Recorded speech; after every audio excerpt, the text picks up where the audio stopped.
Alright guys, today we have a 2012. This is a Dodge Grand Caravan, or if you have the Chrysler Town & Country, the same wires, the same connections. Alright, so the issue on this truck is cranking but not start.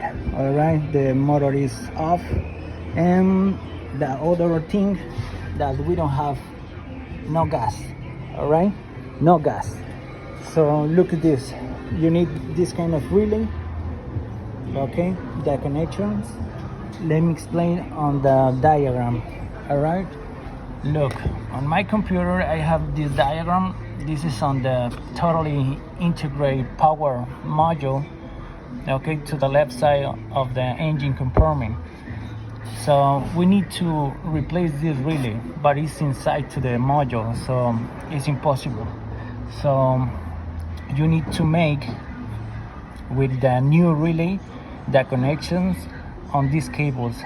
Okay, this is the colors that you need to connect. This one, the number 38 on the connector number 5, pin 10, and this is the color to the wire.